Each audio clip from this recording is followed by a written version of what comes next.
কার্তিক বাবা, তোমার বোনের বিয়ের প্রস্তুতি চলছে, কোনো বিষয় কোনো ধরনের যেন খামতি না থাকে। আরে তুমি কোনো টেনশন নিও না, আমি আছি তো, করে নেব।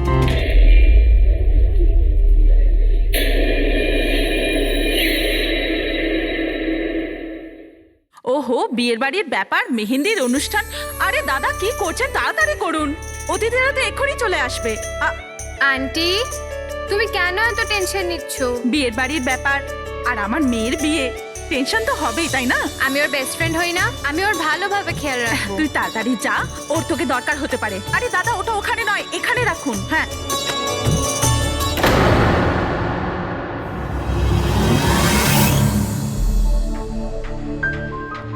ইরা, কোথায় হারিয়ে গেছিস? হ্যাঁ, চল, অনেক কাজ বাকি।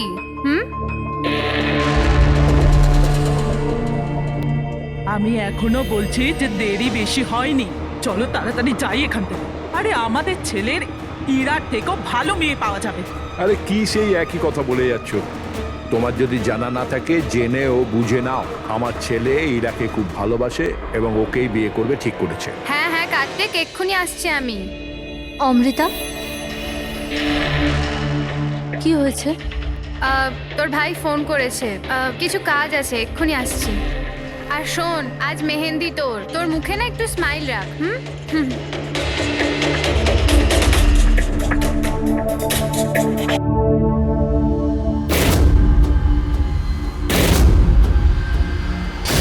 আচ্ছা, ওই সব বক্সেসগুলো রেখে দেবে আর লাইটের সেটআপটাও চেক করে নেবে।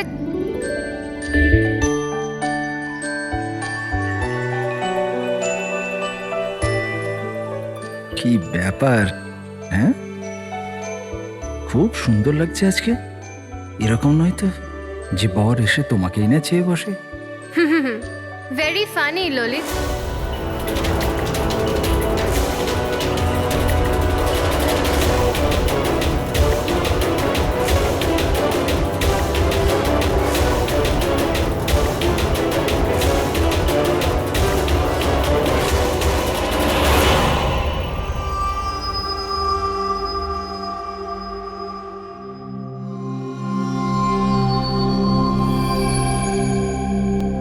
রিসর্ট কি বন্ধ হয়ে গেল?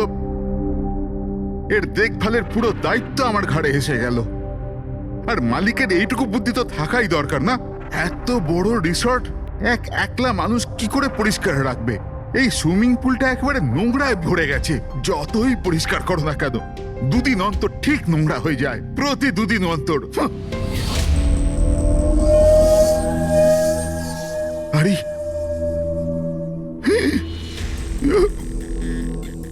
আরে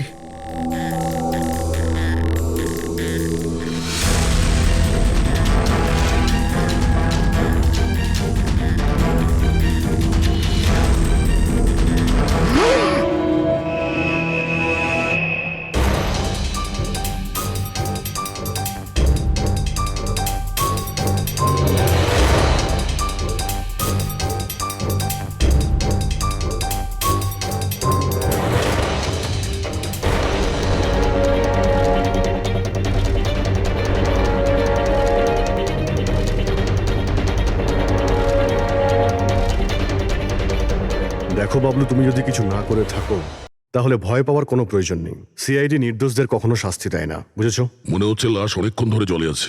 হ্যাঁ দয়া, মনে হচ্ছে 12 ঘন্টার বেশি হবে। কোথাও কোনো আঘাতের চিহ্ন নেই বস, শুধু এখানে এই গলায় এখানে অদ্ভুত কিছু লেগে আছে। গলা টিপে মেরেছে আপাতত দেখে তাই মনে হচ্ছে। এই রিসর্টের চাবি কি তোমার কাছেই থাকে? না স্যার, মালিকের কাছেও একটা আছে। তুমি গেটটা দেখাও তো।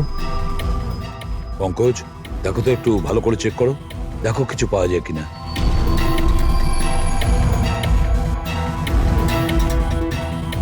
উল্টে দাও, উল্টে।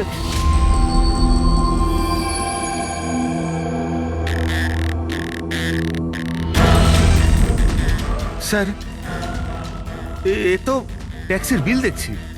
ইনি কাল রাত্রে ডোমেস্টিক এয়ারপোর্ট থেকে ট্যাক্সি ধরেছিলেন। পঙ্কজ, এই লাশটার ফটো তুলে এয়ারপোর্ট সিকিউরিটিকে দেখাও আর এর পরিচয় জানো। তালা তো ভাঙা নেই, তার মানে হলো কেউ চাবি দিয়ে খুলে ভিতরে ঢুকেছে, বা হয়তো অন্য কোনোভাবে। হতে পারে স্যার এই রিসর্টেরই কোনো কোণাতে এই অপরাধটা হয়েছে। বা হতে পারে দয়া ওকে এখানে মেরেই এখানে ফেলে দিয়েছে, বা অন্য জায়গায় মেরে ও লাশটাকে এখানে ফেলে রেখেছে। পুরবী, এত বড় একটা গেটের উপর দিয়ে লাশকে নিয়ে ঝাঁপ দেওয়া অসম্ভব মনে হচ্ছে। অন্য কোনো রাস্তা দিয়েই ও লাশ নিয়ে ভিতরে এসেছে। কিন্তু স্যার ভেতরে আসবার জন্য অন্য কোনো রাস্তা নেই এটা ছাড়া। আরে তুমি আমাদের কাজটা করতে দাও না, এদিকে এসো।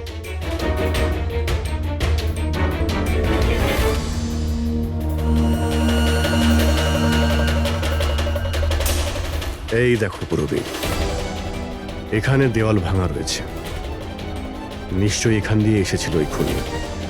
তাহলে তো স্যার এখান থেকে কোনো সূত্র পাওয়া যেতে পারে।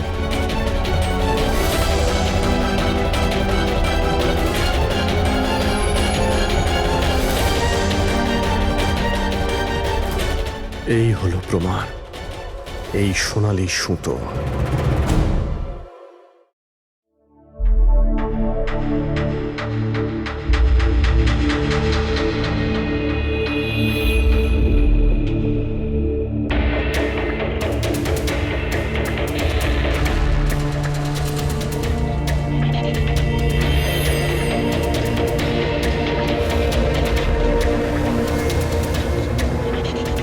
আশ্চর্য ব্যাপার, একটা অদ্ভুত জিনিস লেগে আছে এর গলার উপরে।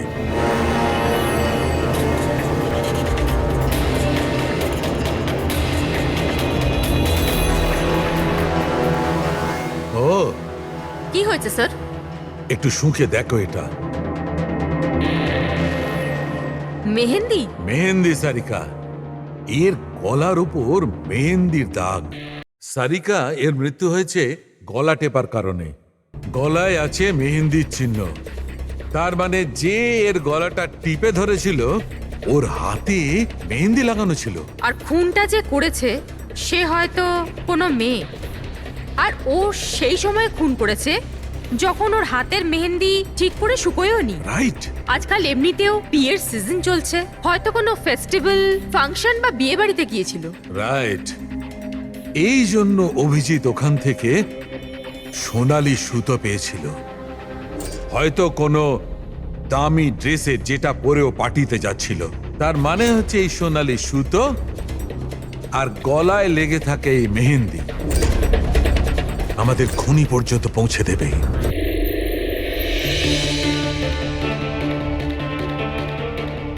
স্যার, এ হলো প্রীতি, শহরের খুব নামকরা মেহেন্দি এক্সপার্ট। দেখো মা, আমি চাই যে তুমি লাশটাকে দেখো, আর এর গলায় যে মেহেন্দি লেগে আছে, যার দাগটা আমরা দেখতে পাচ্ছি, সেটার ব্যাপারে আমাদের ইনফরমেশন দাও। ডোন্ট ওয়ারি, ভয় পাবার কিচ্ছু নেই, আমরা সবাই এখানে আছি। ম্যাডাম, একজন খুনি বাইরে ঘুরে বেড়াচ্ছে, আপনি একটু সাহস করুন প্লিজ। আসুন। আমার মনে হচ্ছে কোনো মেহেন্দি পরা হাত এর গলাটা টিপেছিল। ভালো করে দেখুন একটু। আর কিছু মেহেন্দি ভিকটিমের চুলেও লেগে রয়েছে, মাথার পেছন দিকে। মেহেন্দির টেক্সচার খারাপ হয়ে গেছে, কিন্তু এটা মনে হচ্ছে যে এই মেহেন্দিটা হাত দিয়ে লাগানো হয়েছে। হাত দিয়ে? হ্যাঁ স্যার, বেশিরভাগ লোক আলাদা আলাদা ডিজাইন বানানোর জন্য স্টেন্সারের ব্যবহার করে। এই ডিজাইন স্টেনসিলে নয়, হাত দিয়ে করা হয়েছে। হ্যাঁ স্যার। আচ্ছা, আপনি প্লিজ 1 মিনিট এদিকে আসবেন।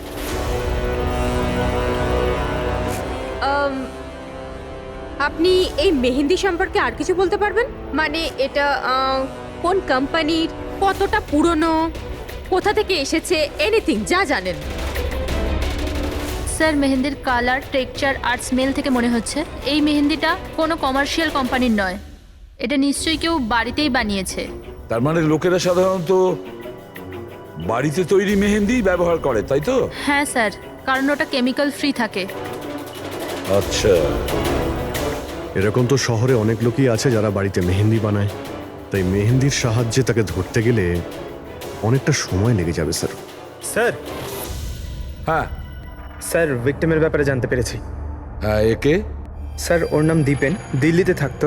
আর আমি লোকাল পুলিশকে বলে দিয়েছি যে ওর বাড়ির লোককে যেন খবর দিয়ে দেয়। গুড।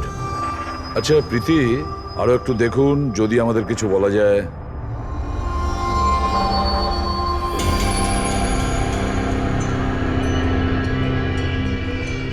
এক মিনিট স্যার। স্যার মেহেন্দির ডিজাইন থেকে আর একটা কথা বোঝা যাচ্ছে। সেটা কি? স্যার ওই মেয়েটার ব্যাপারে, যার মেহেন্দি এর ঘাড়ে লেগেছে। ওই মেয়েটার বিয়ে এমন একটা ছেলের সাথে হচ্ছিল যার নাম আর দিয়ে শুরু হয়। আর লেটার দিয়ে শুরু? সেটা কিভাবে জানা গেল?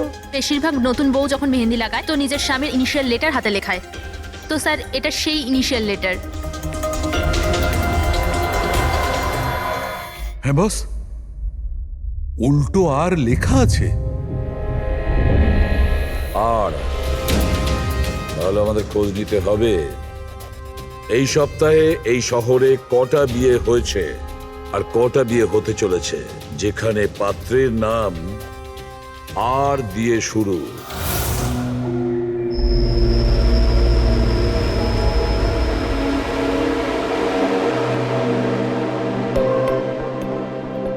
অদ্ভুত স্যার, এই মাসে 120 জনের বিয়ে, একই মাসে এত জনের বিয়ে। হ্যাঁ পঙ্কজ, এখন বিয়ের ভালো লগ্নসা আছে। যদি তুমি বিয়ে করো তো সময়টা একদম ঠিক। আরে বিয়ে আর কি করে করবো স্যার? কি হলো, কজন পাত্রের নাম পেলে? হ্যাঁ স্যার, সব মিলিয়ে 12 জন আছে যেখানে পাত্রের নাম আর দিয়ে শুরু হয়। আচ্ছা, হ্যালো, হ্যাঁ হ্যাঁ হ্যাঁ হ্যাঁ স্যার, এর গাড়িটা দেখছি একটা শব্দেই আটকে আছে। হ্যাঁ হ্যাঁ হ্যাঁ হ্যাঁ হ্যাঁ, ওকে ওকে, থ্যাংক ইউ। স্যার, হ্যাঁ পঙ্কজ, দিল্লি থেকে অফিসার ফোন করেছিলেন। উনি বলছিলেন যে দীপেনের বাড়িতে গিয়েছিলেন কিন্তু কেউ ছিল না। আর প্রতিবেশীকে জিজ্ঞেস করে জানতে পেরেছেন ওর একটা বোনও আছে। শালিনীর নাম্বার দিয়েছেন উনি? হ্যাঁ স্যার, পাঠিয়েছেন। আর উনি বলছিলেন যে দীপেন মাত্র 4 মাস আগেই ওখানে শিফট হয়েছে। একটা মেয়ের সঙ্গে ব্রেকআপ করে আর অন্য কারোর সঙ্গে বিয়ে করে নেয়। এই জন্য শালিনীর সঙ্গে ওর ঝগড়া হয় আর সেই জন্য এখানে চলে আসে। কি নাম বললে ওই মেয়েটির যে দীপেনকে মনে আঘাত দিয়েছে? ইরা। ইরা? স্যার হতে পারে কালকে রাত্রে দীপেন ইরার বিয়ে পণ্ড করতে এসেছিল এখানে, আর ইরা ওকেই মেরে দিয়েছে। আচ্ছা, এই ওয়েডিং কার্ডসে ইরা নামের কোনো মেয়ের কার্ড আছে?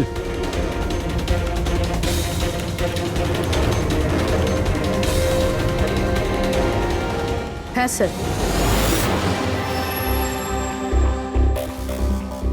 ইরা ওয়েটস রোহিত, এই দেখুন। এই দেখো, ইরা ওয়েটস রোহিত, আর ওদের বিয়ে আজকেই। একটু ওই বিয়ে বাড়িতে গিয়ে দেখো কনের গায়ে মেহেন্দি। আপনারা সিআইডি থেকে এসেছেন তো যা খুশি তাই করবেন। আইনের নামে কারুর বিয়ে আটকাবার অধিকার কে দিয়েছে আপনাদের? না না, আমরা এখানে কারো বিয়ে থামাতে আসিনি। আমরা এখানে এসেছি তদন্ত করার জন্য।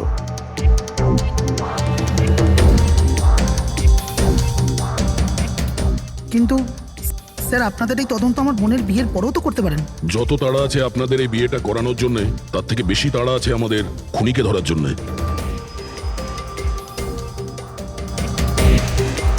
একে চেনেন আপনারা?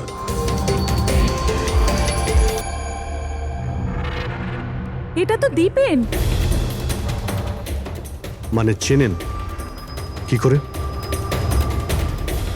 স্যার অ্যাকচুয়ালি ওই দীপেন আমার বোনকে ভালোবাসতো, কিন্তু কিছুদিন আগে ওদের ব্রেকআপ হয়ে যায়। আমি বলেছিলাম না যে চলো ফিরে যাই, কিন্তু আমার কথা শুনছে না কে? দেখো এবার সিআইডিও চলে এসেছে। জানি না কি কুক্ষণে এদের সঙ্গে আমরা সম্বন্ধ তৈরি করেছি। দেখুন, দীপেনের ঘাড়ে আমরা কিছু মেহেন্দির চিহ্ন দেখতে পেয়েছি, আর আমাদের সন্দেহ যে সেই চিহ্ন ইরার হাত থেকে এসেছে।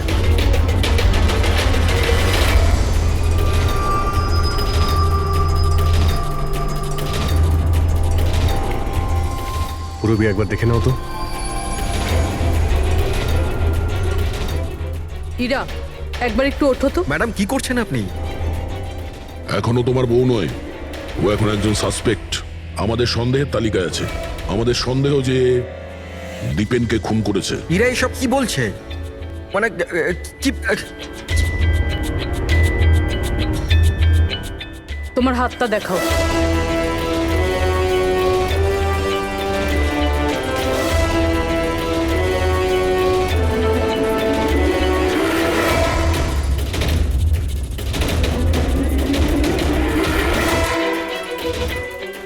স্যার এর মেহেন্দি তো একদম ঠিক আছে।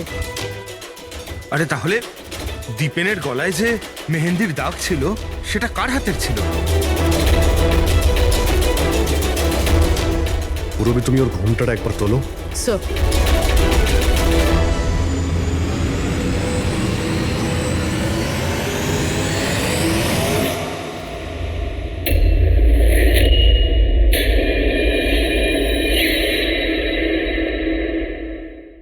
অমৃতা, তুমি এই মণ্ডপে কি করছো? আর আমার মেয়ে ইরা কোথায় বলো?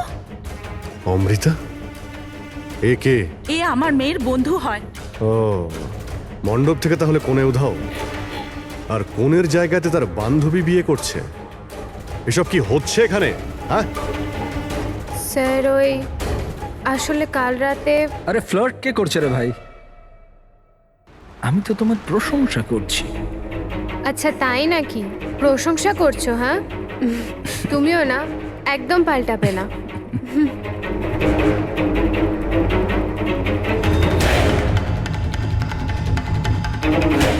এই লোকটা কি জ্বালা। অমৃতা, অমৃতা শোনো। কার্তিক, কি হলো? ওই আমি এক্ষুনি দীপেনকে দেখলাম, ও ইরাকে টেনে নিয়ে যাচ্ছিল। দীপেন? হ্যাঁ। ওরা তো সাহস কোথায়? ওইদিকে চলো।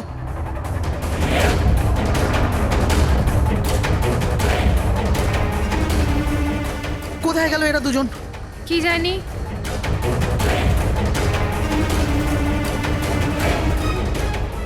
এটা তো ইরার ফোন। পাওয়া যায়নি ওকে? না স্যার, ওদের পাইনি। তো দীপেন এখানে এসেছিল আর ইরাকে জোর করে নিয়ে গেছে, কিডন্যাপ করে। স্যার কিডন্যাপ তো বলা যায় না, কিন্তু কিডন্যাপ বলা যাচ্ছে না মানে? ওই অমৃতা, এটা একটা মার্ডার কেস, আর সিআইডির কাছ থেকে কিছু লুকোনোর চেষ্টা করলেও সেটা খুব খারাপ হবে। অমৃতা, যা জানো সত্যি সত্যি বলো। স্যার স্যার সত্যি তো এটা যে ইরা এই বিয়েটা করতেই চাইছিল না। ও তো দীপেনকে ভালোবাসতো। ও তো শুধু বাড়ির লোকেদের চাপে পড়েও এই বিয়ের জন্য রাজি হয়েছিল। অমৃতা চুপ করো। আমি তো আগে থেকেই জানতাম এরা হলো 420। আর কি কি রহস্য রয়েছে যা এখনো সামনে আসতে চলেছে? এখানেই বলবেন নাকি সিআইডি ব্যুরোতে গিয়ে চা খেতে ইচ্ছে করছে? হ্যাঁ স্যার, ব্যাপারটা হলো গত কমাস ধরে আমার ব্যবসা ঠিকঠাক চলছে না। আমার প্রচুর লোকসান হয়ে যাচ্ছিল। সুশীল বাবু আমার বিজনেসটাকে স্টেবল করবার জন্য প্রচুর সাহায্য করেছে। তো নিজের মেয়ের বিয়ের ডিল করেছিলেন আপনি, যাতে আপনার ডুবে যাওয়া বিজনেসটা আবার ভালো মতো দাঁড়িয়ে যায়, কি? তাই ইরা উধাও হয়ে যাওয়ার পর অমৃতাকে এই মণ্ডপে বসিয়েছেন যাতে কোনোভাবেই এই বিয়েটা না আটকায়। বাহ। আর অমৃতা, তুমি এই পুরো ষড়যন্ত্রে এত সহজেই যোগদান করলে? আমি এসব কিছুই জানতাম না। আমাকে তো কার্তিক বলেছিল যতক্ষণ ইরাকে পাওয়া যাচ্ছে না আমি এখানে বসে থাকি। এখনই তো 7 পাক হতো, তারপর বিয়েও করে নিতে আমাকে ঠকিয়ে। না, আমি মণ্ডপ থেকে বেরোতেই যাচ্ছিলাম, আর তখনই সিআইডি এখানে চলে এলো, আর সত্যি সবার সামনে চলে এলো। অর্ধেক সত্যি তো সামনে এসছে, আর বাকি অর্ধেক সত্যি সামনে আসবে যখন এটা জানা যাবে যে দীপেনকে মারার পর ইরা কোথায় চলে গেছে। আমার মেয়ের উপর মিথ্যে অপবাদ দেবেন না স্যার। ও তো দীপেনকে ভালোবাসতো, ও কেন খুন করবে ওকে? যদি আপনার মেয়ে নির্দোষ হয় তাহলে ও বাড়িতে ফিরে আসেনি কেন? দীপেন খুন হওয়ার পর থেকেও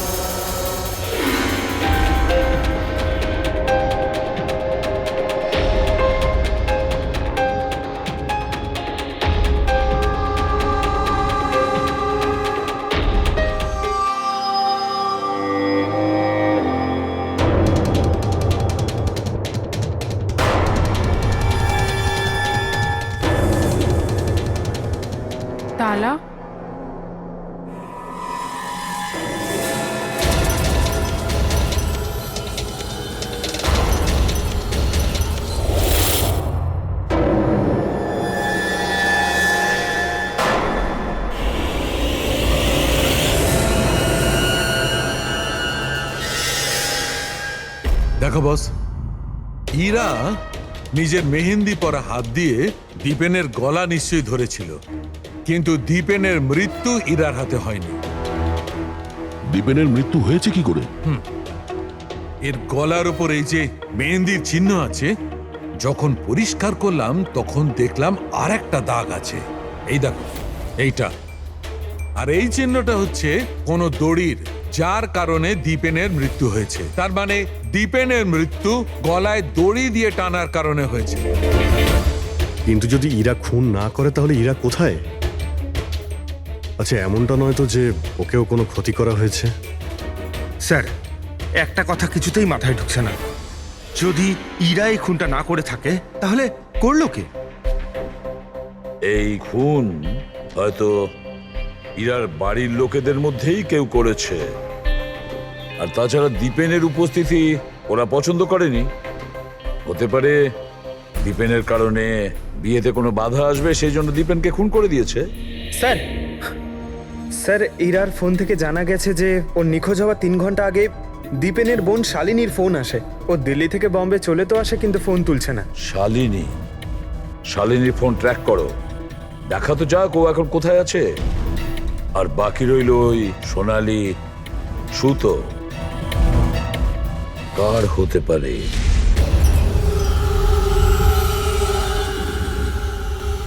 আমাকে আপনারা বলবেন এসবের মানেটা কি? আর আপনারা এই মেহেন্দি অনুষ্ঠানের জামা কাপড়গুলো এনেছেন কেন? দেখুন, আমরা কিছু সোনালি সুতো পেয়েছি ক্রাইম সিন থেকে। আর ওই সোনালি রঙের সুতো যার কাপড়ের সঙ্গে ম্যাচ হয়ে যাবে, খুনি সেই। ইরাকে সন্দেহ করছিলেন, কি ওই সন্দেহ দূর হয়ে গেছে? হ্যাঁ, আপাতত তো ধরে নিন যে ওই সন্দেহটা দূর হয়ে গেছে, কারণ দীপেনের মৃত্যু দড়ি দিয়ে শ্বাসরোধ করে হয়েছে, ওই মেহেন্দি লাগানো হাতে নয়। তার মানে আপনাদের এটা মনে হচ্ছে যে খুনি আমাদের মধ্যে থেকে কেউ বোধহয় করেছে? কারেক্ট। এখন শুধু সেটাই দেখতে হবে যে ওই সোনালি রঙের সুতো কার কাপড়ের সঙ্গে ম্যাচ করে। আশ্চর্য, রেশমের ছোট ছোট টুকরো থেকে আপনারা এত বড় একটা সিদ্ধান্ত নেবেন। জানি না ওই টুকরোটা ম্যাচ করবে কিনা। অদ্ভুত কথা তো আপনি বলছেন রাজন বাবু। আপনার হঠাৎ খুব অসুবিধা হচ্ছে? উল্টে আপনার খুশি হওয়ার কথা যে আমরা আপনার মেয়েকে এবারে সন্দেহ করিনি।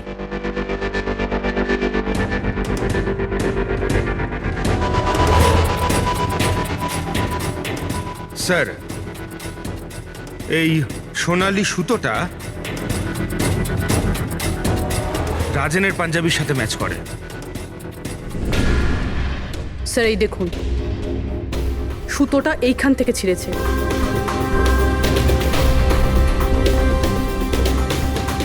আমি বলছি আপনাদের, ওই রাতে আমি দেখেছিলাম দীপেন আর ইরাকে একসাথে। তুমি কেন বুঝতে পারছো না? আমি তোমাকে ছেড়ে বাঁচতে পারবো না আমি বাঁচতে। আর তুমি আমাকে ছাড়া অন্য কাউকে কি করে বিয়ে করছো? যখন আমি নিচে পৌঁছলাম তো ওরা দুজন চলে গিয়েছিল, আর দীপেনের ঠিকানা ইরার পুরনো চিঠি থেকে আমি পেলাম। তারপরে আমরা ওর পুরনো বাড়িতে গেলাম।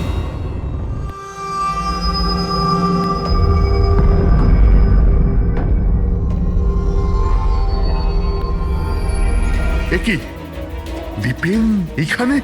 ইরা, ইরা, ইরা, ইরা, ইরা, ইরা মা।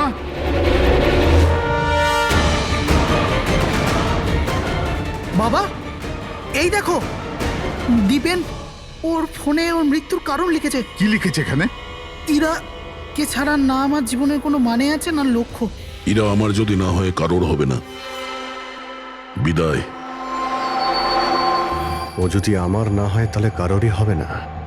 আচ্ছা, এমনটা নয় তো যে দীপেন মারা যাওয়ার আগে ইরাকে কোনো ক্ষতি করে দিয়েছে?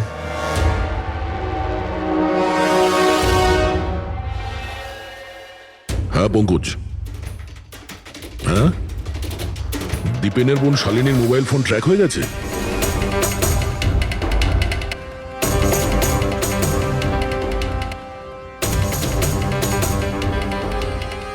শালিনীর মোবাইল ফোনের নেটওয়ার্ক অনুযায়ী ও তো সকালেই এসে গেছে এখানে। হ্যাঁ, কিন্তু আমাদের ফোন তুলছে না কেন?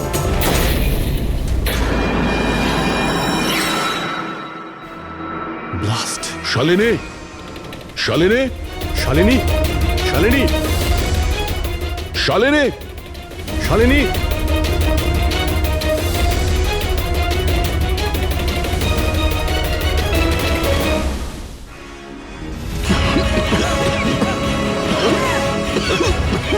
শালিনী, শালিনী।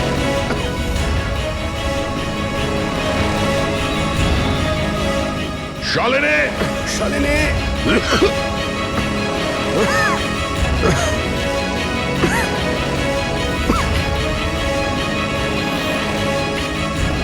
অভিজিৎ,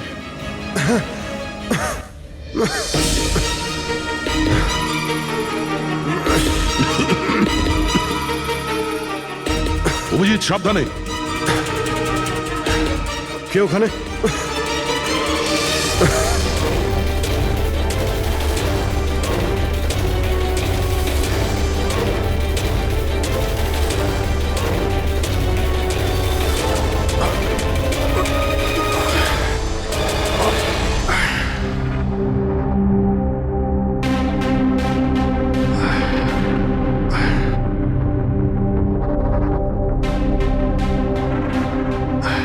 হ্যাঁ অভিজিৎ, দয়া, এবার চোখ ঠিক আছে?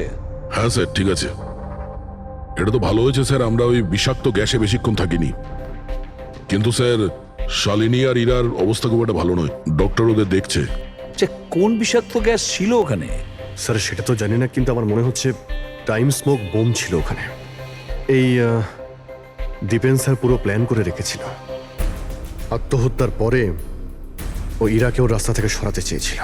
হ্যাঁ স্যার, ও তো সুইসাইড নোটে লিখেও ছিল যে ইরা যদি ওর না হয় কারোর হবে না। স্যার, হ্যাঁ ডক্টর, ইরা কেমন আছে? স্যার ও এখন আউট অফ ডেঞ্জার, কিন্তু ওর এখনো জ্ঞান ফেরেনি। আচ্ছা, আর Shalini? I am sorry sir, আমরা ওকে বাঁচাতে পারিনি।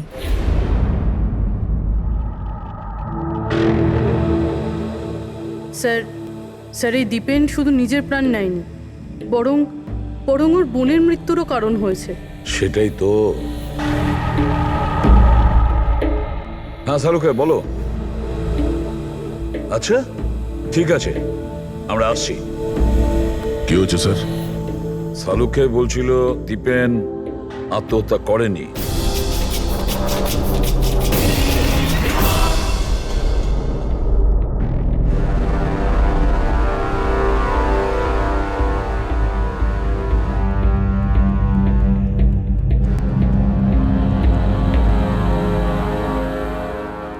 আরে বলে ফেলো না শালুকে, একবার ফাইনালি বলে দাও, দীপেন আত্মহত্যা করেছে নাকি ওকে খুন করা হয়েছে? বস, আমি জানি যে তোমরা খুবই বিরক্ত হচ্ছ। তোমাদের মনে হচ্ছে শালুকে কোনো কথাই বলছে না। কখনো বলছে ইরা দীপেনকে হত্যা করেছে, কখনো বলছে যে দীপেনের হত্যা ইরা করেইনি, কখনো বলছে দীপেন আত্মহত্যা করেছে, কখন বলছে দীপেন আত্মহত্যা করেনি। কিন্তু আমি কি করব ভাই, এই কেসটার সূত্র খুব অল্প অল্প করে আসছে। আরে স্যার, যে প্রমাণ পেয়েছেন সেটা নিয়ে কিছু বলুন না। দেখো বস, যখন কোনো মানুষকে ফাঁসির দড়িতে ঝোলানো হয় আর যখন দড়িটায় টান পড়ে তখন ওর শ্বাস বন্ধ হতে থাকে, আর তখন সে শ্বাস নেওয়ার জন্য ছটফট করে, তার ঘাড়টা নড়তে থাকে, আর ঘাড় নড়ার কারণে ফাঁসটা চেপে বসে, আর ওর ঘাড়ের ঠিক পেছন দিকে ওই ফাঁসির দড়ির গিঁটের চিহ্নটা দেখা যায়।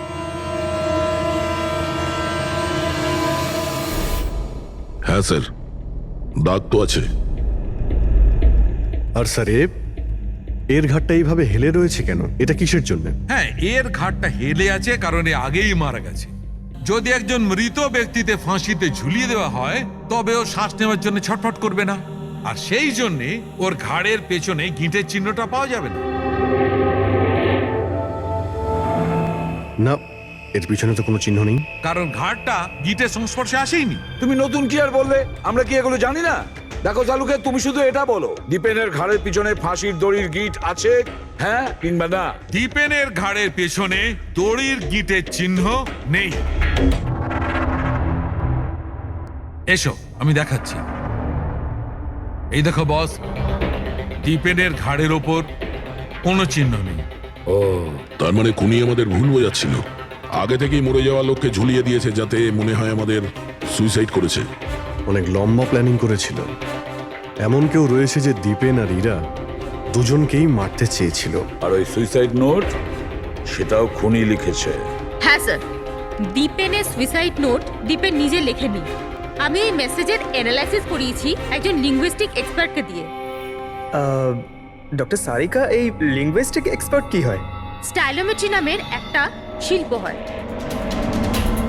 যেমন ধরুন, যেমন প্রত্যেক মানুষের আঙ্গুলের ছাপ আলাদা আলাদা হয়, ঠিক তেমনই তার হাতের লেখা স্টাইল, তার ধরন আলাদা আলাদা হয়। প্রত্যেকটা মানুষের লেখার ধরন আলাদা। কেউ অক্ষরগুলোকে একটু ছোট ছোট লেখে, কেউ অক্ষরগুলো বড় বড় লেখে, মাঝখানে অনেকটা ফাঁকা থাকে। কেউ একদম সোজা লাইনে লেখে, কেউ এবড়ো খেবড়ো লেখে। কিছু লোক প্রত্যেকটা অক্ষরের পরে কমা দেয়, যেমন ফ্রেডি দিয়ে থাকে। সবার লেখার ধরন আলাদা আলাদা। এক্সপার্ট এগুলোও বলতে পারেন? শুধু এটুকুই নয়, এক্সপার্ট এটাও বলতে পারে যে টাইপ করেছে সে নারী না পুরুষ। তাহলে সারিকা, ওই সুইসাইড নোট দীপেন লিখেছে কি না? না স্যার, আমি দীপেন আর ইরা দুজনের ফোনসে চেক করেছি, তো আমি একজনের সম্পর্কে জানতে পেরেছি যার লেখার ধরন এক্স্যাক্টলি সুইসাইড নোটের সঙ্গে ম্যাচ করছে। এই যে সেই মেসেজ, এই মেসেজেও সুইসাইড নোটের মতো প্রত্যেকটা সেন্টেন্সের মাঝে 3টে ডট আছে। প্রত্যেকটা সেন্টেন্স শর্ট আর ক্রিস্প, আর প্রত্যেকটা মেসেজ হয় গুড বাই না হলে বিদায় লিখে শেষ করা হয়েছে। যেভাবে ওই সুইসাইড মেসেজে বিদায় লেখা হয়েছিল, এখানে গুড বাই লেখা হয়েছে। আচ্ছা, তার মানে হলো আমরা সেই খুনিকে খুঁজে পেয়েছি।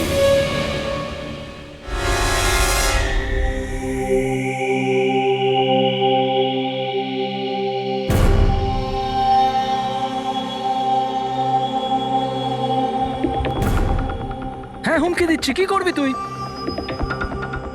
সিআইডির সামনে কাউকে হুমকি দেওয়া ভালো কথা নয়।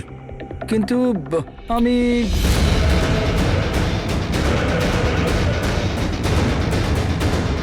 এই দাঁড়া! আরে আরে আরে ললিত বাবু, কোথায় পালাচ্ছেন? এটা তো বলে যান যে দীপেনকে খুন করতে গেলেন কেন? এটা এটা আপনি কি বলছেন? আমি কাউকে মারিনি।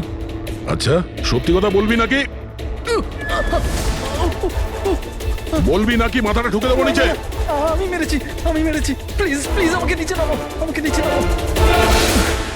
চল, এক তো তুই দীপেনকে খুন করেছিস, আর তার উপরে এটা দেখাতে চেয়েছিস যে ও সুইসাইড করেছে। হ্যাঁ, ইনফ্যাক্ট আমি ওর সুইসাইড নোটটা লিখেছিলাম। কিন্তু কিন্তু কি? কিন্তু এগুলো আমি আমার নিজের জন্য করিনি, অন্য কারোর বলাতে করেছিলাম। কার কথায়? ডাক্তারবাবু, আমার মেয়ের জ্ঞান কখন ফিরবে? ভয় পাওয়ার কিছু নেই, খুব তাড়াতাড়ি জ্ঞান ফিরে যাবে।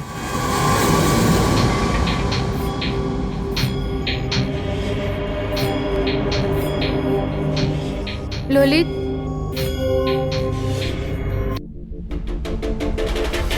তোমার হাতে হাত করা কেন লাগানো আছে? আসামির হাতে হাত করা থাকবে না তো কি থাকবে বলুন তো? অপরাধী? হ্যাঁ, এই অপরাধী নিজের অপরাধ স্বীকার করেছে ললিত। দীপেনকে এই মেরেছে।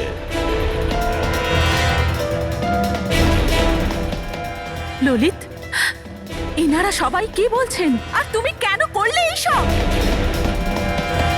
দেখলেন স্যার, অবাক হওয়ার কি সুন্দর অ্যাক্টিং করছে এরা। যেখানে সত্যি এটাই যে ললিতকে খুন করতে বলার আসল অপরাধী এখানে এই রুমে উপস্থিত আছে। হ্যাঁ, এটা আপনি কি বলছেন? এখানে আমার মেয়ে জীবন মৃত্যুর সঙ্গে লড়াই করছে, আর আপনি উল্টে আমাদেরই দোষী করছেন। না, এই জীবন আর মৃত্যুর মাঝখানে ঝুলছে না, এ সত্যি আর মিথ্যের মধ্যে ঝুলছে। ও জ্ঞান হারায়নি, সব ড্রামা করছে। কি?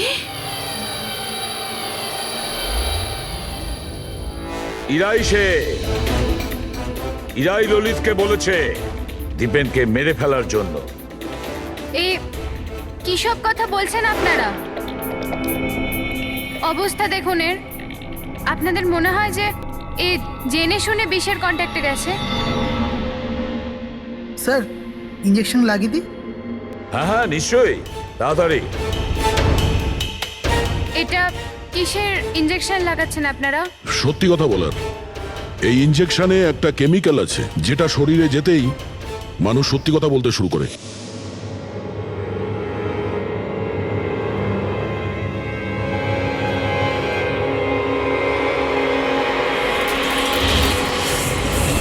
না, শুনুন, ইরা, ইরা, আরে রে কোথায় যাচ্ছ? দাঁড়াও। ইরা থামো ইরা। এর মানে হলো যে সিআইডিরা ঠিক কথা বলছেন। আর মিথ্যে বলে কোনো লাভ নেই। এই ললিত তোমার মুখোশ খুলে দিয়েছে।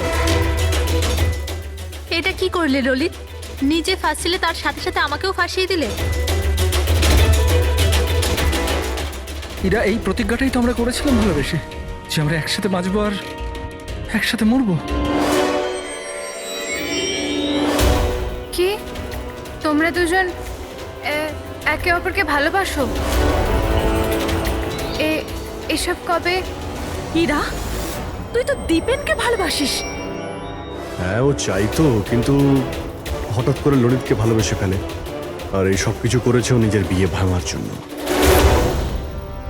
কিন্তু ভাগ্যক্রমে ইরার কাছে শালিনীর কল আসে যে দীপেন ইরার বিয়ে আটকাতে এসছে। আর ইরা খুব বড় প্ল্যান করেছিল। দীপেনের কাঁধে বন্দুক রেখে ও গুলি চালাতে চেয়েছিল। আর আমরা ভেবেছিলাম যে প্রথমে আমরা দীপেনকে মেরে দেবো।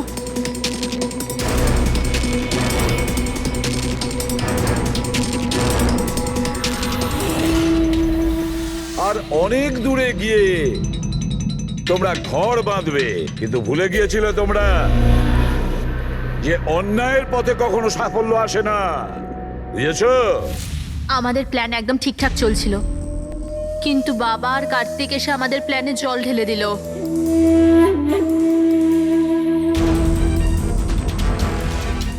আর তারপর আমাদের একটা নতুন প্ল্যান বানাতে হলো। আর ওই নতুন প্ল্যানেও আমার মরার অ্যাঙ্গেলটা ছিলই। বোমের ব্যবস্থা হয়ে গেছে। তুমি বোম ঠিক করে চেক করেছো তো? হ্যাঁ হ্যাঁ, করে নিয়েছি। কিছুক্ষণের মধ্যে বোম ফেটে যাবে। আর লাশের বন্দোবস্ত করেছো? হ্যাঁ, অসুবিধা ছিল, কিন্তু কিছু টাকা দিয়ে ওই লাশটাও পেয়ে গেছি। ব্যাস, তাহলে হয়ে গেছে কাজ। আমি লাশকে আবার নিজের জামা কাপড় পরিয়ে দেবো, আর যখনই বোম ফাটবে তখন সবার মনে হবে যে দীপেনের সাথে সাথে আমিও মরে গেছি। আচ্ছা, আমি বোমটা চেক করেছি। ওকে,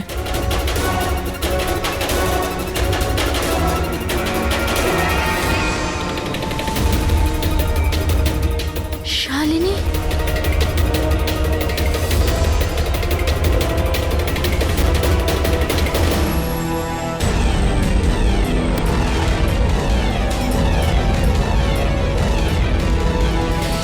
আর সেই কারণে তুমি শালিনীকে মেরে ফেলেছো। তো আর কি করতাম? সব দেখে নিয়েছিল, কোনো উপায় ছিল না। কিন্তু একটা কথা বোঝা গেল না, যে ওই বিষাক্ত গ্যাস ব্যবহার করেছিলে কেন? বিষাক্ত গ্যাস দিয়ে তো মুখ বদলে যাবে না ওই মর্গের মৃত লাশটার? হ্যাঁ, তাহলে তুমি এটা কি করে ভাবলে যে আমরা ওটাকে তোমার লাশ ভাববো? আমরা বিষাক্ত গ্যাস ব্যবহার করতে চাইনি। আমরা ওই বাড়িটাকে বোম দিয়ে ওড়াতে চেয়েছিলাম, কিন্তু এই ললিত ভুল করে কি বোম নিয়ে এসেছিল যেটা ফাটলই না, ফুস হয়ে গেল। আর এর আগে আমরা আরেকটা বোমের ব্যবস্থা করতাম। আপনাদের গাড়ি আসার আওয়াজ আমরা শুনতে পেলাম, তখন আমাদের প্ল্যানটা চেঞ্জ করতে হলো। আর ও আমাকে ওখানেই বেঁধে চলে গেল, যাতে সবার মনে হয় যে অপরাধ আমি করিনি, আমার সাথেই হয়েছে। আর তারপর আমি বাড়ির অন্য একটা দিকে গিয়ে লুকিয়ে পড়লাম, যেখানে কোনো গ্যাস ছিল না। আর তারপর আমি ওখান থেকে প্রাণ বাঁচিয়ে পালালাম। আমরা এটা চাইছিলাম যে আপনাদের যাতে মনে হয় এই সমস্ত কাজকর্ম দীপেন করেছে। ও নিজে তো আত্মহত্যা করে নিল, কিন্তু ইরাকে মারতে অসফল হয়েছিল। নিজেদের জীবনটাকে সুন্দর করবার জন্যে একটা নয়, দুটো নয়, তিনটে প্ল্যান করেছিলে তোমরা। আর দুটো নিরীহ লোকের প্রাণও নিয়েছো তোমরা। এবার জেলের গড়াদের পেছনে পৌঁছতে পৌঁছতে প্ল্যান তৈরি করো ফাঁসি থেকে নিষ্কৃতি পাওয়ার জন্য।